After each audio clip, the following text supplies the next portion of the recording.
अक्सर हमारा दिमाग हमारे विचारों से भरा रहता है। हम लोगों के बारे में, अपने बारे में, अपने काम के बारे में, परिवार के बारे में, और वो सब सोचते रहते हैं। जो हमारे दिमाग में भरा रहता है वो कभी भी साफ नहीं होता है, और इसीलिए हमें वो सब बार बार याद आता है और हम दुखी और चिंतित रहते हैं। लेकिन इस कहानी में आप अपने मन को अच्छी तरह से साफ कर पाएंगे। आप अपने मन की धुलाई खुद कर सकते हैं। तो चलिए कहानी की शुरुआत करते हैं। एक बार एक गुरु और शिष्य एक सुनसान जंगल से गुजर रहे थे। तभी शिष्य अपने गुरु से एक सवाल करता है, गुरुजी, ऐसा क्या होता है? कुछ लोगों के पास कि उनके पास कुछ भी नहीं होता, लेकिन फिर भी वो सुखी रहते हैं, आनंद में रहते हैं, और कुछ लोगों के पास सब कुछ होते हुए भी उदासी उनके चेहरे से साफ दिखाई देती है। गुरु ने एक मुरझाए हुए फूल की तरफ इशारा करते हुए अपने शिष्य से कहा कि ये सोचने की और समझने की बात होती है। अगर ये फूल ये सोचेगा कि मैं कल मुरझा गया था, या फिर ये सोचेगा कि मैं भविष्य में फिर से मुरझा जाऊंगा, तो ये कभी भी खुलकर पूरी तरीके से खिल नहीं पाएगा। अपने सुंदर स्वरूप में ये कभी भी नहीं आ पाएगा और अपनी खुशबू से इस प्रकृति में बिखेर नहीं पाएगा।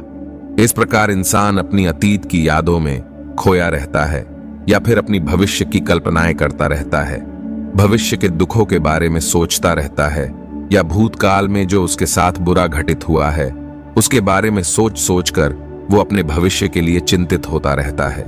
तो ऐसे मनुष्य जीवन में कभी भी सुख का अनुभव नहीं कर सकता। ये समझने की बात होती है कि जीवन हमेशा वर्तमान में होता है। अतीत और भविष्य की कल्पनाएं हमेशा मनुष्य को मृत्यु की तरफ लेकर जाती है। इसीलिए ये जरूरी हो जाता है कि जिस प्रकार हम अपने शरीर की देखभाल करते हैं, उसे बीमारियों से दूर रखने के लिए उसकी अंदर से गंदगी भी साफ करते रहते हैं, उसी प्रकार समय समय पर हमें अपने मन और मस्तिष्क की भी गंदगी साफ करते रहना चाहिए, उसकी धुलाई करते रहना चाहिए। इससे आपकी दिमाग की क्षमता तो तेज होगी ही होगी, साथ ही साथ आप हमेशा आनंद में रहने का रहस्य जान पाओगे। शिष्य ने सवाल किया कि गुरुजी, इससे पहले कि हम मन और मस्तिष्क की चर्चा शुरू करें, इससे पहले मैं ये जानना चाहता हूं कि जिन लोगों के पास सब कुछ होता है वो दुखी क्यों रहते हैं, और जिन लोगों के पास कुछ भी नहीं होता अक्सर वो आनंद में क्यों होते हैं? ये रहस्य क्या है? इसके पीछे का कारण क्या हो सकता है? फिर गुरु ने उत्तर दिया कि कुछ लोग जीवन में सब कुछ हासिल कर लेते हैं, और सब कुछ हासिल करने के बाद उन्हें सब चीजों की व्यर्थता पता चल जाती है। ऐसे लोगों को अक्सर ये एहसास हो जाता है कि मैंने जीवन में जो कुछ भी पाया, जो कुछ भी किया, उससे भले ही मैं सुख सुविधाएं हासिल कर ली हो, लेकिन मन की शांति अभी भी बहुत दूर है, अधूरी है, उस तक मैं पहुंच नहीं पाया। सब कुछ पाकर भी मैं अपने मन को जान नहीं पाया। और जब इंसान को ऐसा लगता है तो उसे महसूस होता है कि जो भी उसने कमाया वो कौड़ियों के भाव का था। उसने अपना जीवन बेकार की चीजों में यूं ही व्यर्थ कर दिया। और वहीं पर जिस इंसान के पास जीवन में कुछ भी नहीं होता है, उसके पास एक उम्मीद होती है, सब कुछ पाने की लालसा रखता है, और वही लालसा, वही इच्छा उसको जीवन में खुश रखती है, आगे बढ़ाती है, ऊर्जा से भरा हुआ रखती है। फिर गुरु ने अपने हाथ से एक सूखे पेड़ की तरफ इशारा करते हुए कहा कि शिष्य, कभी तो ये पेड़ भी हरा भरा रहा होगा, फूलों से भरा हुआ होगा, अनेक प्रकार के पक्षी और जानवर इस पर भी खेलते रहे होंगे, इसके फलों को खाते होंगे। उस समय इस पेड़ को भी ये पता नहीं होगा कि एक दिन मैं सूख जाऊंगा और मेरी हालत इतनी बेकार हो जाएगी कि मैं किसी को छांव तक नहीं दे पाऊंगा, मेरे ऊपर पत्ते तक नहीं रह जाएंगे, फल तो दूर की बात है। उसी प्रकार मनुष्य अपने जीवन की दौड़ में यह भूल जाता है कि जिस दौड़ में वो सबसे आगे निकलने की कोशिश कर रहा है, उसका अंतिम चरण तो मृत्यु ही है। काश वो कभी इस दौड़ से अलग हटकर ये देख पाए कि इसका अंतिम चरण तुम्हें सुख की ओर कभी नहीं पहुंचाएगा, कि जिस दौर को वो सबसे आगे निकलकर जीतने के ख्वाब देख रहा है, उसका अंतिम चरण मृत्यु ही है। काश वो कभी जीवन की दौड़ में ठहर कर ये देख पाए कि इसका अंतिम चरण क्या होगा, तो वो उन कामों को अपने जीवन से हटा सकता है जो व्यर्थ है, जो बेकार है, और ऐसे कार्यों की तरफ आगे बढ़ सकता है जो उसके जीवन में आनंद पैदा करते हो, जो उसके जीवन को एक नई दिशा देते हो। फिर गुरु ने खुद की तरफ इशारा करते हुए समझाया कि एक योगी वो होता है जो जीवन की दौड़ में ठहर जाता है, जो ये समझ लेता है कि जीवन का अंतिम चरण तो मृत्यु ही है। इसलिए वो जीवन में सुख सुविधाएं हासिल करने की वजह खुद के मन और मस्तिष्क को एक नए आनंद की तरफ ले जाने का प्रयास करना शुरू कर देता है। फिर से शिष्य ने सवाल किया कि गुरुदेव, क्या एक ग्रस्त जीवन में जीने वाला मनुष्य उस आनंद की प्राप्ति नहीं कर सकता, और अगर कर सकता है तो उसे किस प्रकार शुरुआत करनी चाहिए? गुरु ने कहा, बिल्कुल कर सकता है। अगर सभी मनुष्य उस आनंद की प्राप्ति के लिए योगी बनने का निश्चय कर ले तो इससे तो प्रकृति का चलन ही रुक जाएगा। उसकी जो व्यवस्था है वो बिगड़ने लगेगी। एक सच्चा योगी अपने जीवन में खोज करता है, और खोज करने के बाद वो ग्रस्त जीवन में किस प्रकार आनंद को प्राप्त किया जा सकता है वो तरीका सभी को बताता है, ताकि मनुष्य अपने ग्रस्त जीवन का पालन करते हुए उस आनंद की प्राप्ति भी कर सके। गुरु ने खुद को संबोधित करते हुए उत्तर दिया कि मैंने अपने जीवन में जो खोज की है उसके अनुसार मनुष्य को समय समय पर अपने मन और मस्तिष्क की सफाई करते रहना चाहिए। मनुष्य अपने शरीर पर तो ध्यान दे लेता है, लेकिन अपने मन और मस्तिष्क को भूल जाता है, उस पर कभी ध्यान नहीं देता, और इस वजह से मन और मस्तिष्क बूढ़े होते चले जाते हैं और उनमें जवानी नहीं रह जाती। और जब उनमें जवानी नहीं रह जाती तो उनमें नयापन और ताजगी नहीं रह जाती, जिसकी वजह से इंसान उदासी से भर जाता है। मन और मस्तिष्क की गंदगी क्या होती है, पहले मैं तुम्हें यह बताता हूं।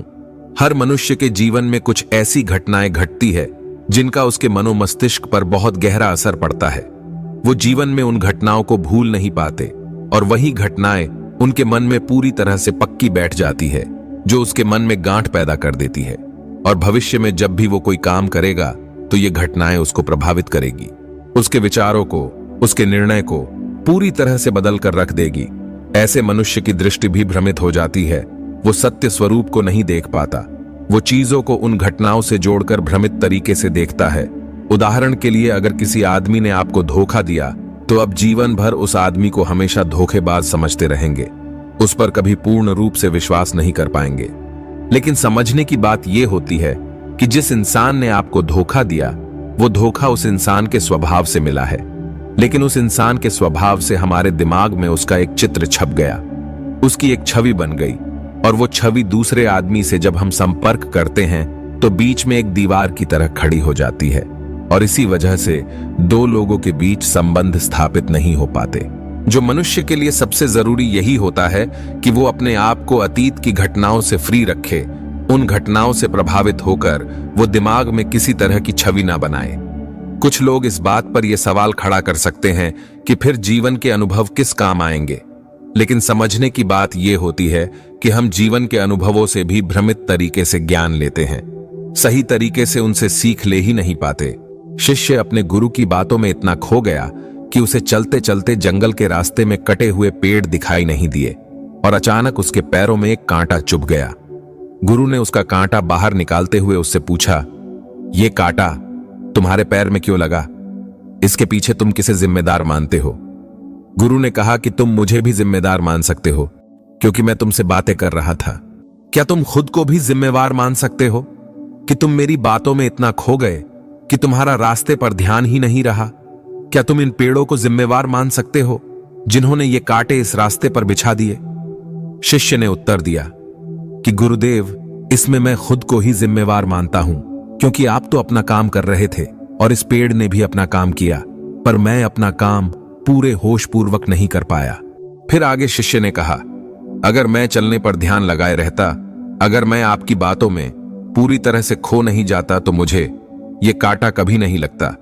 इसमें पूरी तरह से मेरी ही गलती थी। गुरु ने अपने शिष्य की पीठ थपथपाते हुए आगे कहना शुरू किया कि जो घटनाएं हमारे मन को प्रभावित करती है, जरूरी हो जाता है कि उन घटनाओं को हम किसी भी तरह अपने मन से बाहर निकाल दें, और उसके लिए सबसे सरल तरीका है कि अपनी भावनाओं को व्यक्त करना सीखो। उसे अपने दिल में, अपने मस्तिष्क में बिठाकर मत रखो। जब तुम किसी दूसरे मनुष्य के सामने अपनी भावनाओं को व्यक्त कर देते हो तो तुम्हारे मन का बोझ हल्का हो जाता है। कुछ लोगों का स्वभाव ऐसा होता है कि वो अपने मन की बात किसी को नहीं बताते। ऐसे लोग अक्सर अपने अंदर ही अंदर दुखी होते रहते हैं, लेकिन वो अपने मन की बात किसी दूसरे आदमी के सामने नहीं बताते। इसके उलट कुछ लोग ऐसे भी होते हैं जो अपने मन में किसी भी बात को रख नहीं पाते। उसके साथ कुछ भी अच्छा या बुरा होता है, वो अपने मन की बात, अपनी भावनाओं को दूसरों के सामने व्यक्त कर देते हैं। और तुमने खुद महसूस किया होगा कि जो लोग अपने मन की भावनाओं को व्यक्त कर देते हैं वो जीवन में ज्यादा आनंदित रहते हैं। कभी भी प्राकृतिक रूप से आए हुए वेग को रोकना नहीं चाहिए। जिस वेग को हम रोकने की कोशिश करते हैं वो वेग हमें अंदर ही अंदर से खाने लग जाता है। अगर तुम्हारा मन किसी बुरी घटना पर रोने का हो रहा है तो चीख चीख कर रो, अपने आप को रोको मत, उस वेग को पूरी तरह से बाहर आने दो। अगर किसी दूसरी घटना पर तुम्हारा मन खुश होने का, आनंदित होने का हो रहा है तो पूरी तरह से नाचो गाओ, जिससे कि तुम उस वेग को बाहर निकाल सको। और जब वो वेग अपनी पूरी गति के साथ बाहर आ जाता है तो पीछे छोड़ आता है एक खालीपन, एक अकेलापन, एक शांति, एक मौन, एक अनुभूति। फिर गुरु ने शिष्य को समझाते हुए बताया कि जिस प्रकार तेज रफ्तार से चलता हुआ पानी अपने वेग से आने वाली सभी बाधाओं को तोड़ देता है, उसी प्रकार हमारे अंदर भावनाओं का उठने वाला अगर बाहर नहीं निकाला गया, अगर हमने बांध बनाने की कोशिश की तो वो उस बांध को भी तोड़ देगा। और उस बांध को तोड़ने के बाद उसका कचरा हमारे मन के अंदर ही ठहर जाएगा, जो हमारे मन को दूषित कर देगा, उसको गंदगी से भर देगा। अक्सर मनुष्य अपने मन में किसी घटना को दबाकर इसीलिए रखता है कि वो सोचता है कि अगर सामने वाले को इस घटना के बारे में पता चला, इसी विचार की वजह से वो अंदर ही अंदर खुद दुखी होता रहता है, लेकिन सामने वाले को वो कुछ भी नहीं बताता। लेकिन एक बार वो हिम्मत कर सकता है, शुरुआत कर सकता है, तो उसका पूरा जीवन परिवर्तन हो सकता है। एक बार अगर उसके दिमाग की आदत बन गई तो वो जीवन भर अपनी भावनाओं को दूसरों के सामने व्यक्त करने से हिचकिचाएगा नहीं। और अपने दिमाग की ये आदत हम सिर्फ 20 दिनों में पैदा कर सकते हैं। 20 दिनों तक अगर सही तरीके से हम अभ्यास करें तो हमारा दिमाग पूरी तरह से भावनाओं से मुक्त हो जाएगा। ये 20 दिनों का अभ्यास इस प्रकार है। 20 दिनों तक सबसे पहली बात जो याद रखनी है कि अपने मन में किसी भी बात को दबाकर नहीं रखनी है। अगर हम किसी मनुष्य के बारे में अच्छा सोचते हैं तो हम उसे व्यक्त करें, अगर बुरा भी सोचते हैं तो उसे भी व्यक्त करें। भूल जाए कि परिणाम क्या होगा, सिर्फ अपने दिमाग की धुलाई करने पर विश्वास रखें। इससे आपके अंदर एक अद्भुत साहस पैदा होगा। जब आप किसी मनुष्य के बारे में वो सब बता पाएंगे जो आप उसके बारे में सोचते हैं, तो आप खुद सोचिए कि आपका खुद के ऊपर विश्वास कितना ज्यादा बढ़ जाएगा। आपके मन के सारे डर खत्म हो जाएंगे। हो सकता है कि इसमें आपको चुनौतियों का सामना करना पड़े, लेकिन जहां पर चुनौती नहीं होती वहां पर अभ्यास भी नहीं होता। अभ्यास हमेशा चुनौतियों से भरा होना चाहिए। इससे आप सत्य वचन बोलने का अभ्यास भी कर पाएंगे। अक्सर हम दूसरों को प्रभावित करने के लिए वो सब बोलते हैं जो उन्हें अच्छा लगता है, लेकिन वो नहीं बोलते जो हम उनके बारे में सचमुच में सोचते हैं। और यही हमारी सबसे बड़ी भूल हो जाती है। इससे हमारा पूरा अस्तित्व झूठ बनकर रह जाता है। और अपनी भावनाओं को व्यक्त करते समय ये भी जरूर ध्यान रखें कि आपके अंदर जो भावनाएं हैं उस इंसान के प्रति उठ रही है, उसके पीछे का मूलभूत कारण क्या है। उदाहरण के लिए, जब एक नौकर अपने मालिक के लिए कोई काम करता है तो वो काम अच्छे से नहीं कर पाता तो मालिक उसे डांट फटकार देते हैं, जिससे उसके अंदर उसके प्रति क्रोध की भावनाएं उठती है। लेकिन समझने की बात यह होती है कि मालिक तो आपको कहेगा ही, वो तो डांटेगा ही अगर आप काम अच्छे से नहीं करेंगे। तो अगर आप काम अच्छे से कर रहे हैं और फिर भी आपका मालिक आपके साथ अच्छा व्यवहार नहीं कर रहा है, तो आप खुलकर अपने मालिक को अपनी भावनाएं व्यक्त कर सकते हैं, बिना ये सोचे कि इसका परिणाम क्या होगा। अगर आप इस भावना को उठाएंगे तो आप अपनी नजरों में खुद ही नीचे गिरने लग जाएंगे। आपका आत्मविश्वास बिल्कुल खत्म हो जाएगा। दूसरा अभ्यास जो तुम्हें 20 दिनों तक करना है वो ये है कि जो भी घटनाएं तुम्हारे साथ घटित होती है, कम से कम जीवन में एक इंसान ऐसा होना चाहिए जिसके सामने तुम अपने दिल की बात रख सको। चाहे अच्छी बात हो, चाहे बुरी बात हो, वो सब बातें तुम बिना कुछ सोचे विचारे, बिना इस डर से कि वो इंसान तुम्हारे बारे में क्या सोचेगा, तुम उस इंसान को अपनी सारी बातें बता सको और वो इंसान तुम्हारी सारी बातें सुनने के बाद तुम्हारे लिए कोई छवि पैदा ना करे। ऐसे इंसान अपने जीवन में खोजो और उनके सामने अपनी सारी भावनाएं व्यक्त करने की कोशिश करो। दिन में जो कुछ भी घटित होता है, अच्छा लगता है या बुरा लगता है, किसी के प्रति आकर्षण होता है, उसको एक दोस्त की तरह बताने का प्रयास करो। इससे तुम्हें यह पता चल पाएगा कि तुम्हारा मन घटनाओं के प्रति किस प्रकार की भावनाएं पैदा करता है। तुम अपने मन को समझने में सक्षम हो पाओगे। जब तुम किसी दूसरे आदमी को ये सारी बातें बताते हो तो तुम खुद भी अपनी प्रतिक्रिया रोके बिना उस घटना के प्रति तुम्हारा क्या रवैया रहा होगा, उसके प्रति खुद का आकलन भी कर पाओगे। ये चर्चा खत्म होते गुरु और शिष्य उस जंगल को पार करके अपने आश्रम में पहुंच जाते हैं। तो दोस्तों, मैं आशा करता हूं कि आपको इस वीडियो से काफी कुछ सीखने को मिला होगा। तो फिर मिलते हैं अगले वीडियो में।